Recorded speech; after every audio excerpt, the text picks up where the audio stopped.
इकरा हसन को बहुत बड़ी टेंशन होने जा रही है, क्योंकि सूत्रों से मिली जानकारी के अनुसार हम आप लोगों को ये एक बहुत अच्छी जानकारी दे रहे हैं।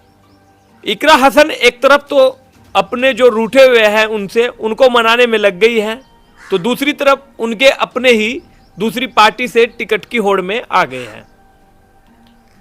टिकट की होड़ में वे समाजवादी पार्टी मान लीजिएगा या गठबंधन की तरफ से पहले ही थे, लेकिन भरोसा जो किया समाजवादी पार्टी ने वो इकरा हसन पर किया, तब से उनकी मेहनत और भी तेज हो गई है।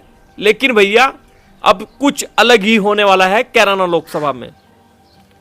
आप लोगों को अगर मेरी न्यूज अच्छी लगे तो मेरे चैनल को सब्सक्राइब जरूर करना और मेरे फेसबुक पेज को भी साथ ही साथ फॉलो कर देना, ताकि आप लोगों को सटीक जानकारी हम लोग पहुंचाते रहे। दावेदारी थी गठबंधन की तरफ से, दावेदारी तब थी तब जयंत चौधरी जी गठबंधन में थे, दावेदारी तब थी जब चुनाव का 1 साल बचा था।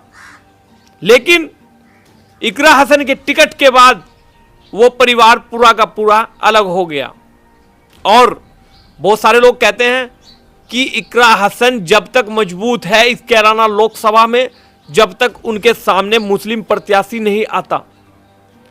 अगर मुस्लिम प्रत्याशी इनके सामने आ गया तो सीधा भाजपा चुनाव जीत जाएगी, और यही होने जा रहा है इस कैराना लोकसभा में। गठबंधन से टिकट नहीं हुआ तो जो नेता थे वे बहुजन समाज पार्टी की तरफ इशारा करने लगे, लेकिन बहुजन समाज पार्टी की राष्ट्रीय अध्यक्ष मायावती जी ने पहले ही कह दिया था कि हम लोग अकेले चुनाव लड़ेंगे। इकरा हसन लगातार अपने जो रूठे हुए हैं उनको मनाने में लगी है, लेकिन यह खबर 100% सही भी हो सकती है। हम लोगों को तो सूत्रों से मिली जानकारी के अनुसार ही ये न्यूज बता रहे हैं, लेकिन कहते हैं कि बिल्कुल डील हो गई है और चुनाव जो है वो लड़ा जाएगा। आप लोग सोच रहे होंगे कि चुनाव में ऐसा मुस्लिम चेहरा कौन आएगा जो इकरा हसन को टेंशन बढ़ाने वाला है। जी भैया, बिल्कुल हम आप लोगों को बताने वाले हैं पूर्व विधायक नवाजिश खान जी के बारे में। आप लोग एक बार देखकर सुनोगे जरूर कि भैया ऐसा कैसा, ये बिल्कुल गलत है। नहीं भैया, बिल्कुल ऐसा लग रहा है कि नवाजिश आलम की बात हो चुकी है और बस लिस्ट में नाम आते ही कड़ा मुकाबला होगा कैराना लोकसभा में। और मैं मानता हूं कि इस कैराना लोकसभा में 5 विधानसभा आती है। 3 विधानसभा में बहुत मजबूत पकड़ है नवाजिश आलम जी की, थाना भवन, कैराना और शामली में। गंगो और नकुड़ में उनकी पकड़ बहुत कम मानी जाती है। 3 विधानसभा में बड़े एक्टिव रहते हैं।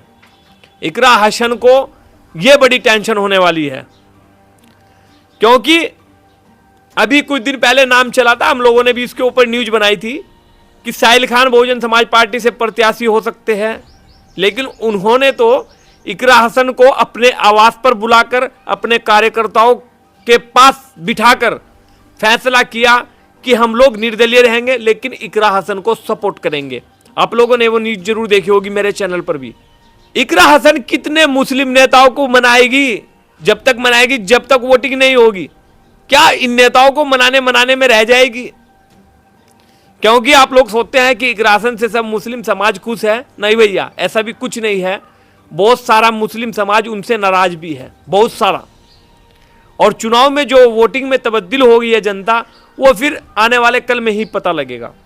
पूर्व विधायक नवाजिश आलम जी कल को बहुजन समाज पार्टी से कैराना लोकसभा पर टिकट लेकर आते हैं, तो मैं मानता हूं कि भैया इकरा हसन के लिए इससे बड़ी मुश्किल घड़ी कोई सी नहीं होगी। और उनकी पकड़ भी है, लेकिन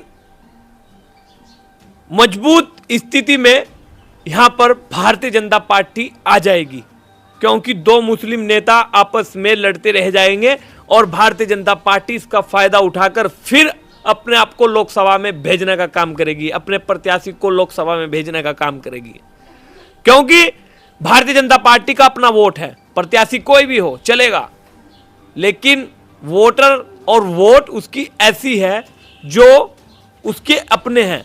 अगर आप नवाजिश आलम के फैन हो तो चैनल को सब्सक्राइब जरूर करें। अगर आप इकरा हसन के फैन हो तो मेरे चैनल को कमेंट जरूर करना। मिलता हूं आपको किसी नई वीडियो के साथ, तब तक के लिए शुक्रिया। जय हिंद।